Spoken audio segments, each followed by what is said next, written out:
Tem coisa que a gente leva para o túmulo. Mas eu não vou conseguir. Não com o que eu fiz para manter meus meninos vivos na seca de 53. Olho para essa mesa de jantar hoje, cheia de comida, e ainda sinto o gosto daqueles dias.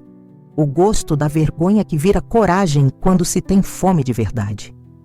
Meu nome é Joana. Tenho 79 anos e nasci no pé da Serra do Araripe.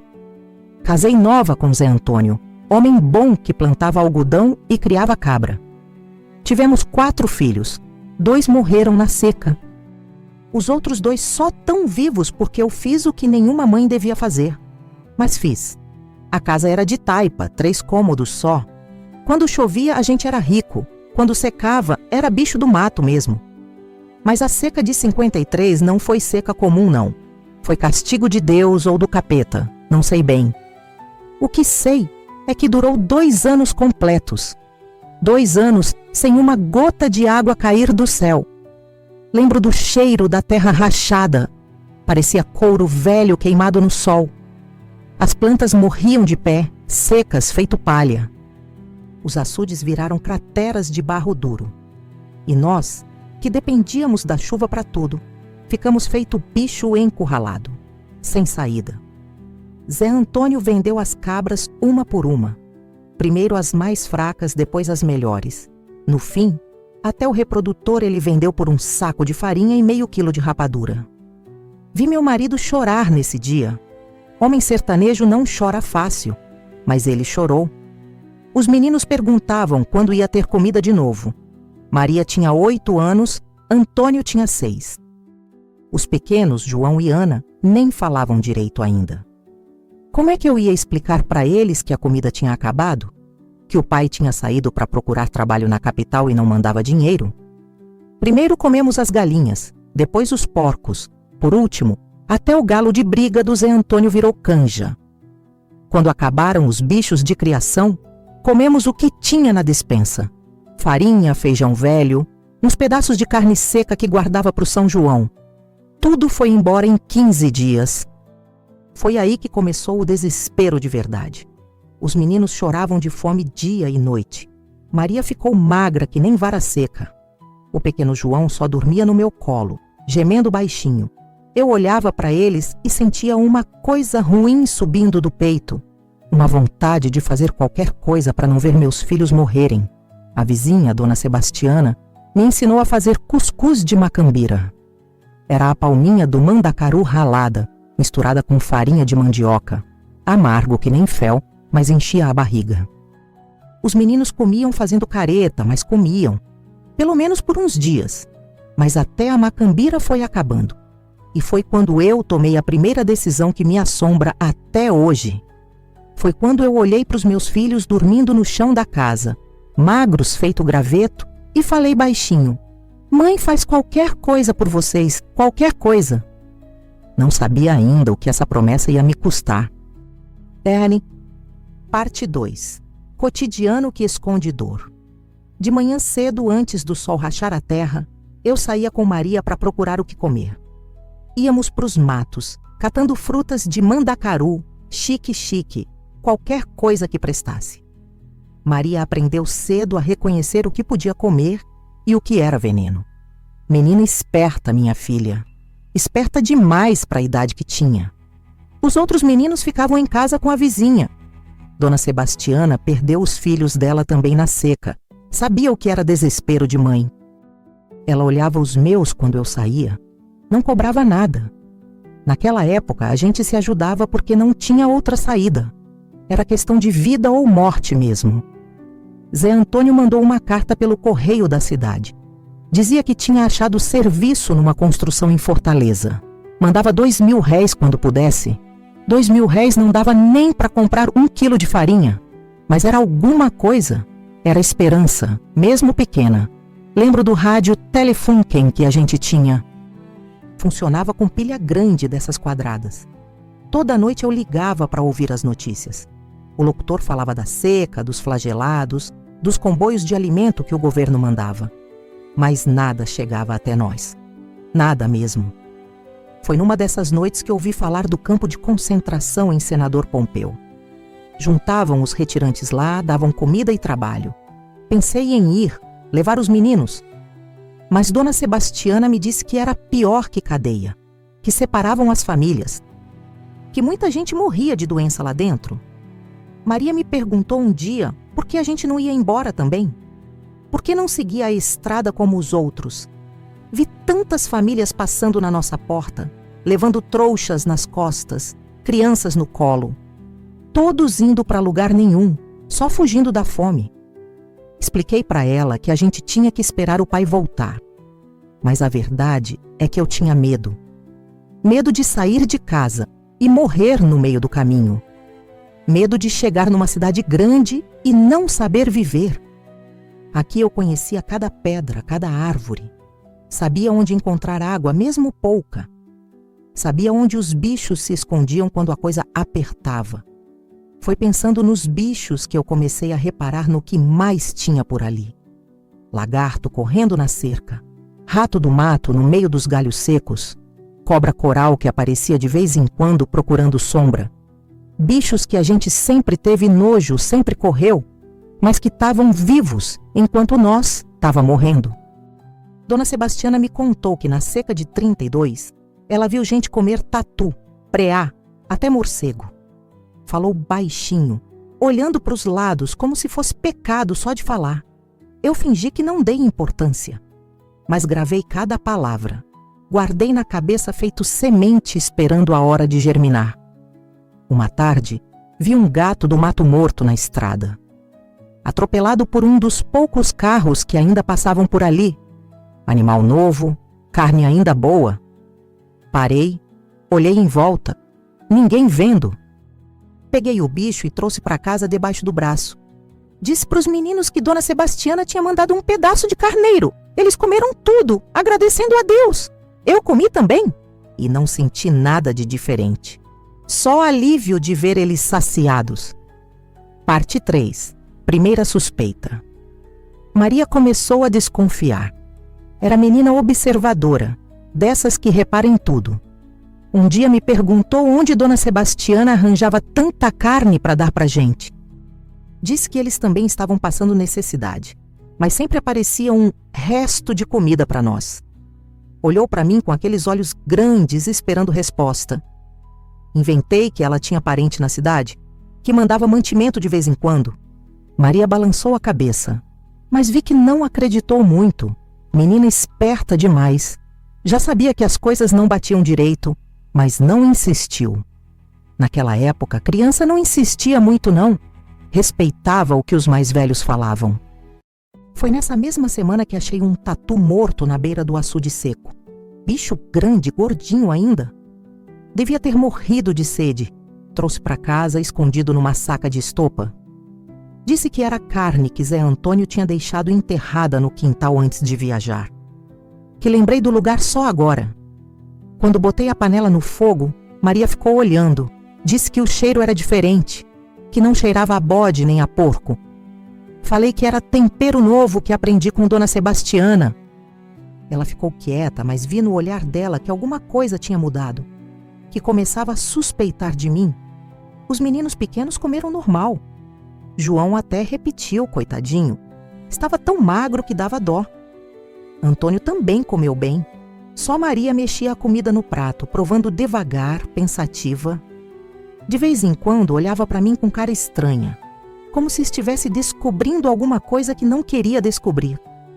Naquela noite, depois que todos dormiram, ela veio devagarzinho até onde eu estava sentada na porta da casa. Sentou do meu lado, ficou um tempo calada olhando para o céu cheio de estrelas.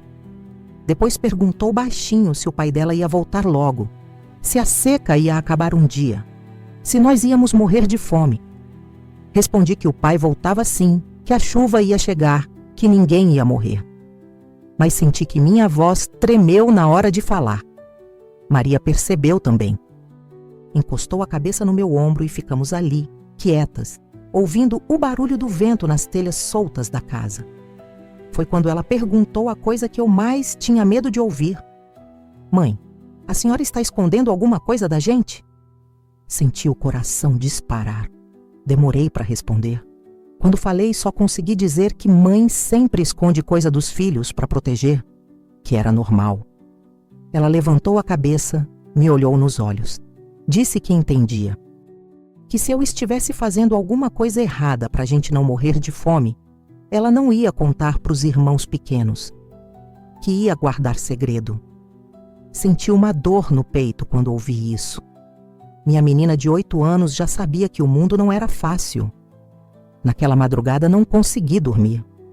Ficava pensando se estava criando meus filhos direito, se não estava ensinando coisa errada para eles. Mas quando olhava para a barriguinha deles, menos funda que antes, eu sabia que estava fazendo o que tinha que fazer. Mesmo que fosse errado para os outros, era certo para eles. Era amor de mãe, do jeito que dava para ser. Parte 4. Confronto moral. O padre Antônio veio visitar as famílias da região. Homem bom, sempre ajudou o povo na medida do possível.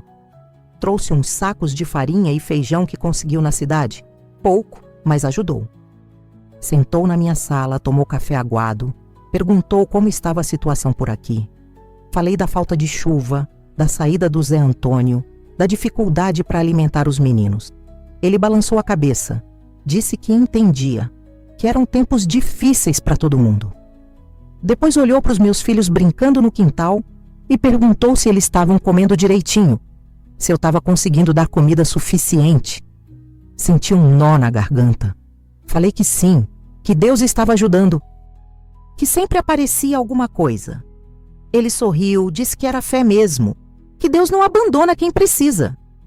Mas aí fez uma pergunta que me gelou. E vocês não estão comendo nada. Estranho, né, Joana? Porque tem gente que no desespero acaba fazendo coisa que não devia.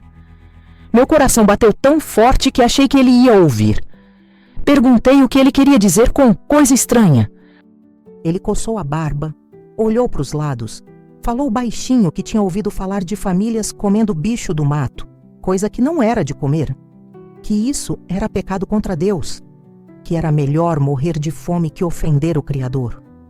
Maria estava ouvindo nossa conversa da porta da cozinha. Quando o padre falou aquilo, ela me olhou com cara assustada.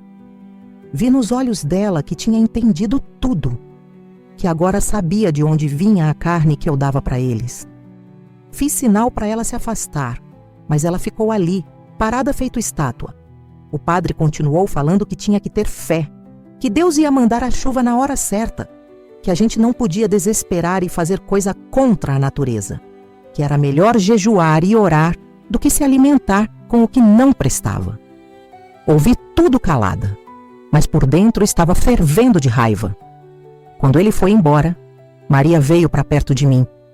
Perguntou se era verdade que a gente estava comendo bicho do mato, se era pecado mesmo. Se nós íamos para o inferno por causa disso. Vi lágrima nos olhos dela. Minha menina estava com medo de ir para o inferno por causa de uma coisa que eu fiz. Sentei ela no meu colo, expliquei que Deus entendia a fome, que Ele sabia que mãe faz qualquer coisa pelos filhos, que não era pecado tentar manter a família viva. Mas ela continuou chorando, dizendo que não queria mais comer se fosse pecado, que preferia morrer e ir para o céu. Naquela hora, eu senti um ódio danado daquele padre. Falando besteira, enchendo a cabeça da minha filha com culpa. Ele que nunca passou fome na vida, que sempre teve batina limpa e barriga cheia, que moral ele tinha para julgar quem estava morrendo de necessidade? Mas ao mesmo tempo, senti culpa também. Será que eu estava mesmo fazendo coisa errada? Será que existia outro jeito de manter meus filhos vivos? Olhei para João e Antônio brincando no chão, magrinhos, mas vivos. Pensei no que seria deles se eu parasse de arranjar comida. Se deixasse eles morrerem para não ofender Deus. Naquela noite, rezei muito, pedi perdão pelo que tinha feito, mas pedi também que Deus me mostrasse outro caminho. Se Ele não quisesse que eu fizesse aquilo, que mandasse outra solução, que fizesse chover, que mandasse o José Antônio voltar, que arranjasse um jeito de salvar meus filhos sem precisar pecar. Mas o céu continuou limpo e eu continuei desesperada. Parte 5. Virada relacional. Maria mudou comigo depois da visita do padre. Não era mais a menina carinhosa de sempre. Ficava me olhando com desconfiança, como se eu fosse alguma coisa perigosa. Na hora da comida, mexia no prato sem comer direito. Perguntava de onde tinha vindo cada pedaço de carne. Queria saber se era comida de gente ou comida de bicho. Tentei conversar com ela, explicar que a gente fazia o que podia, que não tinha escolha. Mas ela respondia que sempre tinha escolha sim, que podia escolher morrer sem pecar em vez de viver pecando. Palavra de criança, mas que doía feito facada. Minha própria filha me julgando, me condenando pelas escolhas que eu fazia para salvar ela. Foi numa tarde que Maria me viu limpando um preá que tinha achado morto na beira da estrada. Entrou na cozinha na hora que eu estava tirando a pele do bicho. Ficou parada na porta, olhando. Não gritou, não chorou, só olhou. Depois perguntou se era isso que a gente andava comendo. Se era preá, tatu, lagarto. Não adiantava mais mentir. Ela tinha visto com os próprios olhos. Falei que sim, que era isso mesmo, que era a única forma de manter eles vivos até o pai voltar ou a chuva chegar. Que eu preferia que eles me odiassem viva do que me amassem morta. Ela ficou quieta um tempo. Depois saiu da cozinha sem falar nada. Naquela noite, Maria não comeu. Disse que não estava com fome. Eu insisti, mas ela balançou a cabeça. Falou que preferia passar fome a comer aquilo, que ia esperar Deus mandar comida de verdade. Os meninos pequenos perguntaram por que a irmã não queria comer. Falei que ela estava enjoada, que passava. No outro dia, Maria continuou sem comer. E no outro também. Começou a ficar mais magra ainda, se é que era possível. Eu via ela olhando para os irmãos pequenos comendo, com cara de pena deles. Como se eles estivessem se contaminando com alguma coisa ruim. Como se eu fosse uma mãe que estava envenenando os próprios filhos. Foi aí que aconteceu uma coisa que me marcou para sempre. João, o menino pequeno, ficou doente. Febre alta, vomitando o pouco que comia. Dona Sebastiana disse que era de fraqueza mesmo, que ele precisava comer bem para melhorar. Mas Maria falou uma coisa que me cortou o coração. Ele está doente porque a gente está comendo coisa do capeta. Eu explodi.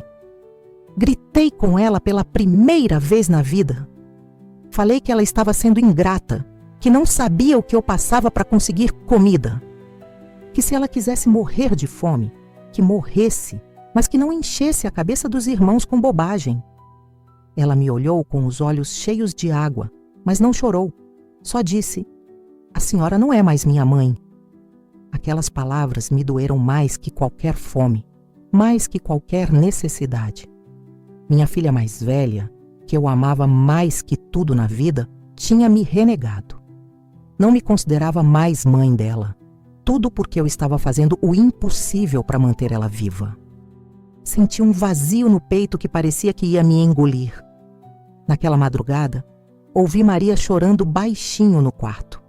Fui lá, sentei na beira da cama dela. Perguntei se ela queria conversar. Ela virou o rosto para a parede. Disse que não tinha nada para falar comigo. Que eu tinha escolhido o lado do capeta.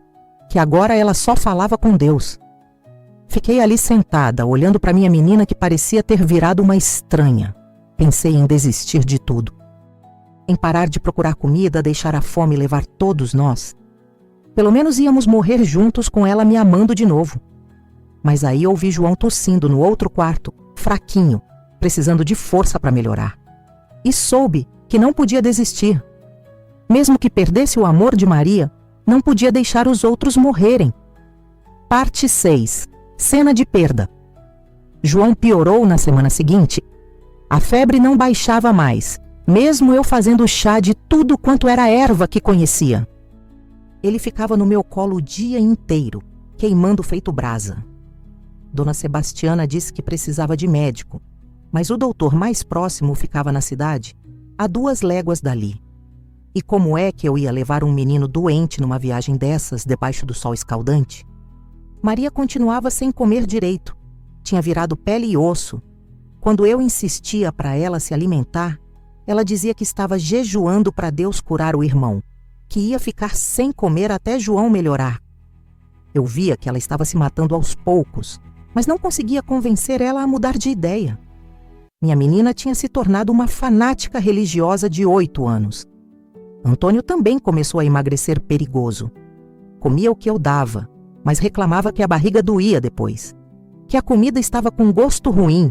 Até ele estava começando a desconfiar. Só Ana, que ainda era muito pequena, comia normal. Mamava no peito e engolia qualquer papinha que eu fizesse. Pelo menos uma não me dava problema. Na quinta-feira, João não conseguiu mais engolir nada, nem água. Ficava gemendo baixinho, pedindo para o papai voltar. Eu segurava ele no colo, cantava as cantigas que minha mãe cantava para mim, mas via que não adiantava. Meu menino estava se despedindo, e eu não tinha como salvar ele. Maria veio para o meu quarto naquela noite. Tinha os olhos fundos, o rosto cavado de tanto não comer. Sentou na beirada da cama onde João estava deitado.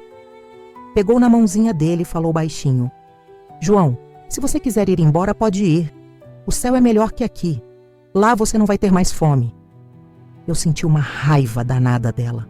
Falei que não era para falar aquilo, que João ia melhorar sim.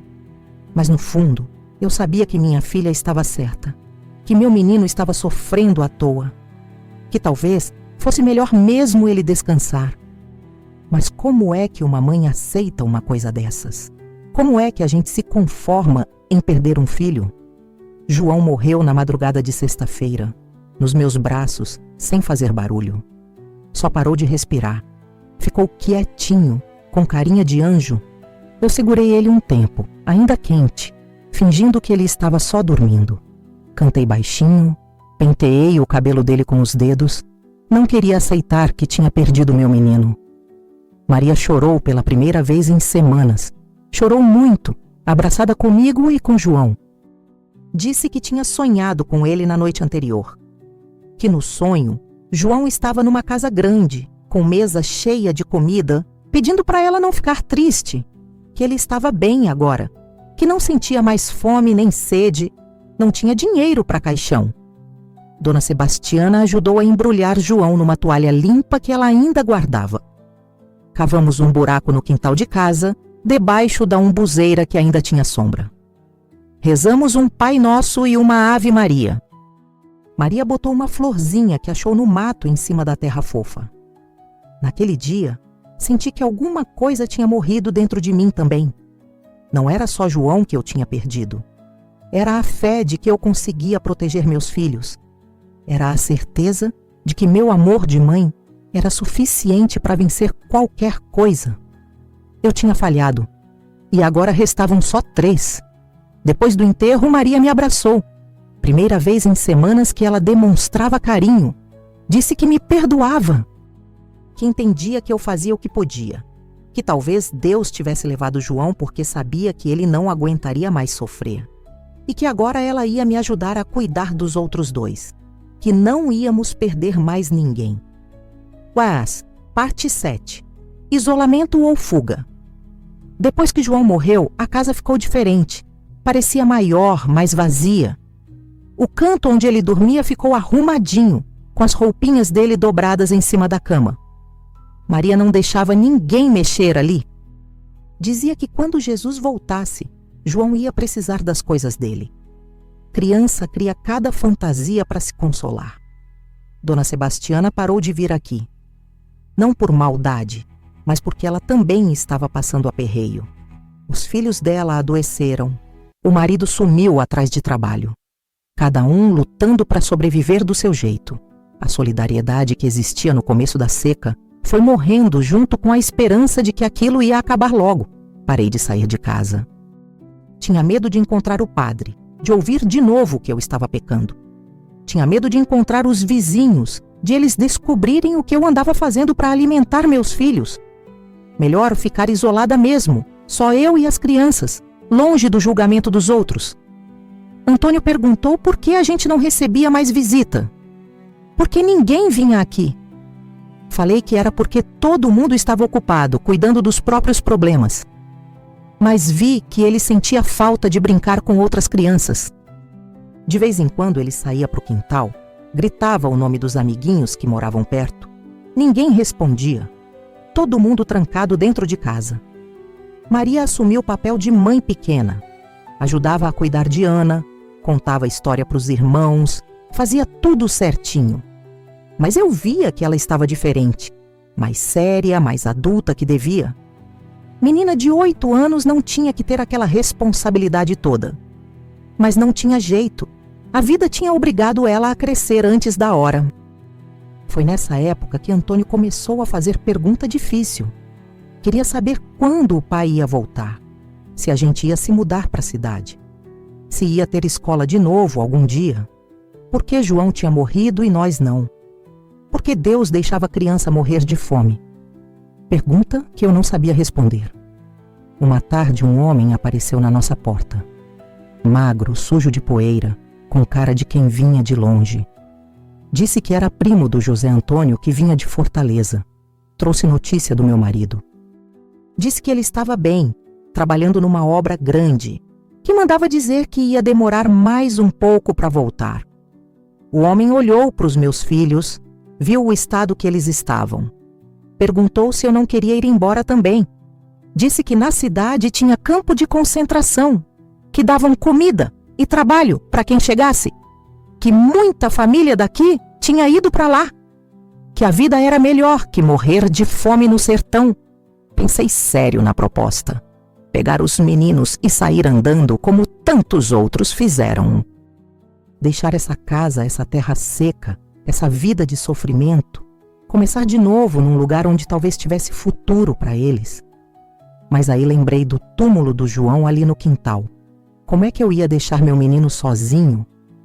Maria ouviu a conversa toda. Depois que o homem foi embora, ela veio falar comigo. Disse que se eu quisesse ir embora, ela entendia, mas que queria ficar para cuidar do túmulo do irmão, que alguém precisava rezar para ele todo dia, que se a gente fosse embora, João ia ficar abandonado para sempre. Naquela noite, sonhei com João. Ele estava sentado na beira da cama, do jeitinho que sempre ficava. Sorriu para mim, disse que estava tudo bem, que eu podia ir embora se quisesse, que ele ia me encontrar onde quer que eu estivesse. Acordei chorando, mas mais aliviada. Era como se meu menino tivesse me dado permissão para tentar uma vida melhor para os outros. De parte 8. Revelação emocional. A decisão de ir embora durou pouco. No outro dia cedo, Antônio acordou com febre. A mesma febre que levou João. Meu coração gelou. Não podia perder outro filho. Não aguentaria enterrar mais um menino no quintal de casa. Mas ao mesmo tempo, sabia que não tinha remédio, não tinha médico, não tinha nada que pudesse salvar ele. Maria ficou grudada no irmão o dia inteiro. Molhava pano com água morna, botava na testa dele, cantava baixinho as mesmas cantigas que eu cantava. Parecia uma enfermeira pequena, cuidando do paciente com todo o carinho do mundo. Mas eu via no olho dela que ela também estava com medo. Medo de perder Antônio como perdeu João. Foi nesse dia que aconteceu a coisa mais terrível. Eu estava no quintal, procurando alguma erva que pudesse ajudar Antônio, quando vi um urubu morto perto do açude. Bicho grande, que devia ter morrido de sede também. Olhei para aquela carne e pensei na febre do meu filho, na necessidade de dar alguma coisa forte para ele comer. Peguei o urubu, trouxe para casa escondido. Limpei, temperei, botei no fogo igual fazia com os outros bichos. Mas dessa vez era diferente. Urubu é bicho que come carniça, coisa podre. É bicho imundo que ninguém nunca deveria comer. Mas eu estava desesperada. Achava que talvez uma carne mais forte pudesse dar força para o Antônio combater a febre. Maria me pegou na cozinha, mexendo a panela. Perguntou que bicho era dessa vez. Falei que era a galinha d'Angola que achei perdida no mato. Ela chegou perto, cheirou. Fez cara estranha. Disse que não estava cheirando a galinha não, que estava com um cheiro diferente, mais forte, mais ruim. Menti de novo.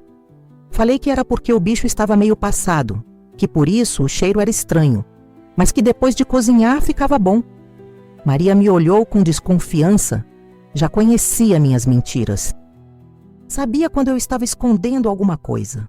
mas não insistiu. Só saiu da cozinha balançando a cabeça. Quando a comida ficou pronta, servi um pratinho para Antônio. Ele comeu um pouco, reclamando que estava amargo. Falei que era por causa da febre, que deixava tudo com gosto ruim. Ele comeu mais um bocado e vomitou tudo. A febre não baixou. Se alguma coisa, piorou. Naquela noite, Maria veio para a cozinha. Mexeu na panela que ainda tinha resto da comida. Provou um pouquinho. Fez cara de nojo terrível, cuspiu na hora. Depois olhou para mim com os olhos arregalados e perguntou: "Mãe, que bicho desgraçado foi esse que a senhora deu para o Antônio?" O gosto devia ser horrível mesmo, diferente de tudo que ela já tinha provado. Senti o mundo desabar. Não consegui mais mentir. Sentei na cadeira, comecei a chorar. Falei que sim, que era urubu mesmo, que eu não sabia mais o que fazer para salvar eles, que estava desesperada fazendo qualquer coisa para não perder outro filho. Expliquei que urubu é bicho que come carniça, por isso o gosto era tão ruim, por isso Antônio tinha vomitado tudo. Maria ficou parada, me olhando chorar. Depois veio, me abraçou. Disse uma coisa que eu nunca vou esquecer. "Mãe, a senhora está virando bicho igual nós? Está comendo qualquer coisa para sobreviver. Não tem diferença entre gente e bicho quando a fome aperta. A gente vira tudo igual." Palavras sábias demais para uma menina de 8 anos. Mas era isso mesmo. A fome tinha tirado nossa humanidade. Tinha transformado nós em bichos lutando para sobreviver. Naquela madrugada, abracei meus filhos que restavam. Ana dormindo no meu colo, Antônio com febre mas vivo, Maria acordada me consolando. Pensei em tudo que eu tinha feito, em tudo que ainda podia fazer, e soube que não tinha volta, que se fosse preciso, eu faria coisa pior ainda, porque amor de mãe não tem limite. Nem moral, nem religião, nem nada consegue parar uma mãe desesperada. Daeri Gurum, parte 9. A explosão. Antônio morreu 3 dias depois, do mesmo jeito que João. Nos meus braços, sem barulho, só parando de respirar. 2 da manhã de uma terça-feira que eu nunca vou esquecer. Meu segundo filho indo embora, me deixando com um buraco no peito que nunca mais fechou. 2 meninos enterrados no quintal de casa. 2 cruzes de madeira que José Antônio ia encontrar quando voltasse. Maria não chorou quando viu o irmão morto. Ficou parada olhando como se já esperasse. Depois me ajudou a limpar o corpinho dele, a vestir a roupinha mais bonita que tinha. Dona Sebastiana apareceu para ajudar no enterro. Trouxe umas flores que achou no mato. Fizemos uma oração pequena e botamos Antônio ao lado de João. Sobraram só 2, Maria e Ana. Uma de 8 anos, outra que ainda não completou 2. E eu que não sabia mais como ia sustentar elas. Os bichos do mato estavam sumindo também. A seca tinha matado quase tudo. Até os urubus estavam morrendo. Não tinha mais nada para caçar, nada para pegar na estrada. Foi aí que aconteceu a coisa que me envergonha até hoje. A coisa que nunca contei para ninguém, que carrego na consciência há mais de 20 anos. O segredo que me fez prometer que ia morrer calada, mas que agora preciso falar porque não aguento mais carregar sozinha. Dona Sebastiana tinha uma cachorrinha, pequena, amarelinha, que ela amava como filha. A cadela também estava magra, quase morrendo de fome, mas ainda estava viva. Ainda tinha carne nas costelas. Eu olhava para aquele bicho e pensava na fome de Maria, no choro de Ana pedindo leite que eu não tinha mais. Uma noite, quando Dona Sebastiana dormia, peguei a cachorrinha, trouxe para minha casa. O bicho nem resistiu de tão fraco que estava. Matei ela rapidinho, sem deixar sofrer. Limpei, cortei, botei no fogo. Era carne boa, limpa. Não como os bichos do mato que eu vinha pegando. Era animal doméstico, criado com cuidado. Maria acordou com o cheiro da comida. Veio para a cozinha, perguntou que bicho era. Desta vez eu não menti. Falei que era a cachorrinha da Dona Sebastiana. Que ela ia morrer mesmo de fome, que pelo menos assim servia para alguma coisa. Maria ficou em choque. Perguntou se eu tinha virado louca, se tinha perdido o juízo de vez.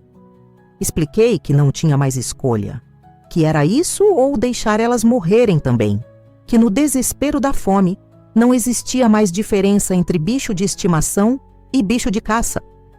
Que Deus ia me perdoar, porque era para salvar a vida das minhas filhas.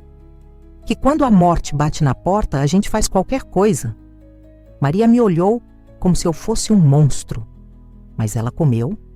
Comeu porque estava com fome. Comeu porque Ana estava chorando e precisava que ela mamasse leite no peito. Comeu porque sabia que se não comesse, ia morrer também. E alguém precisava sobreviver para contar a história. Alguém precisava ficar viva para receber o pai quando ele voltasse. Dona Sebastiana procurou a cachorrinha no outro dia. Perguntou se eu tinha visto. Falei que não, que talvez ela tivesse fugido, procurando comida. Ou que algum bicho do mato tivesse pego. Dona Sebastiana chorou muito. Era o último companheiro que ela tinha. Depois que perdeu os filhos, só restava a cadela. E agora tinha perdido também. Senti uma culpa terrível vendo ela chorar. Mas ao mesmo tempo, senti alívio de ver Maria e Ana com barriga cheia. De ver que elas tinham aguentado mais um dia. Que talvez conseguissem sobreviver até a chuva chegar. Até José Antônio voltar. Até alguém aparecer para nos salvar daquele inferno. Parte 10. Legado e despedida. A chuva chegou 2 semanas depois. Primeira chuva em 2 anos. Caiu a noite inteira, molhando a terra seca, enchendo os açudes vazios, lavando a poeira das folhas das árvores. Acordei com o barulho da água batendo no telhado. Pensei que estava sonhando, mas era real. O céu tinha se aberto para nós. Maria correu para o quintal, dançou na chuva de camisola mesmo. Ana ficou no meu colo, rindo com as gotinhas que pingavam na carinha dela. Dona Sebastiana apareceu na porta, chorando de alegria. A seca tinha acabado. Íamos poder plantar de novo, criar bicho de novo, viver de novo. Os que tinham resistido até ali. José Antônio voltou 1 mês depois da primeira chuva. Mais magro, mais velho, com cabelo branco que não tinha quando foi embora. Chorou muito quando viu os 2 túmulos no quintal. Perguntou como eles tinham morrido. Falei que foi de febre, de fraqueza. Não contei o resto. Não falei da fome, dos bichos que comemos, do desespero que nos transformou. Ele nunca perguntou como conseguimos sobreviver. Nunca quis saber de onde vinha a comida que manteve Maria e Ana vivas. Talvez soubesse que era melhor não saber, que tinha coisa que é melhor deixar enterrada junto com os mortos, que segredo de seca é segredo que se leva para o túmulo. Maria cresceu e virou uma mulher direita. Casou, teve filhos, netos. Nunca mais falou do que aconteceu naqueles 2 anos. Quando os filhos perguntavam sobre a seca, ela dizia que foi tempo difícil, que passou muita necessidade. Mas nunca entrou em detalhes. Guardou o segredo igual eu guardei. Ana não lembra de nada. Era muito pequena. Para ela, aquele tempo não existe. Cresceu sem saber que sobreviveu comendo urubu, preá, até cachorro da vizinha. É melhor assim. Criança não precisa carregar peso de adulto. Não precisa saber que a vida pode ser tão cruel que transforma gente em bicho.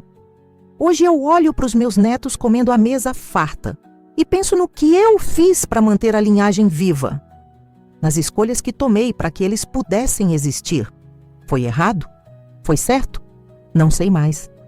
Só sei que fiz o que tinha que fazer. Que amor de mãe não conhece moral nem religião quando a morte bate na porta. O padre Antônio morreu há 10 anos. No velório, muita gente falou bem dele. Que era homem bom, que ajudou muito o povo. Eu fiquei calada. Lembrei das palavras dele sobre pecado, sobre não comer coisa que não prestava. Pensei se ele teria falado a mesma coisa se tivesse filho morrendo de fome nos braços. Agora que estou velha, que sinto a morte chegando devagar, resolvi contar essa história. Não para me confessar nem para pedir perdão, mas para que vocês saibam que a fome é capaz de tudo. que mãe desesperada não tem limite, que a gente faz o que precisa fazer e carrega as consequências pelo resto da vida. Se isso que eu contei parece com algo que aconteceu na sua família, se você tem uma história parecida guardada no peito, talvez esteja na hora de falar também. Não para ser julgado, mas para dividir o peso, porque carregar segredo sozinho é pior que carregar defunto nas costas. E todos nós temos nossos mortos para enterrar.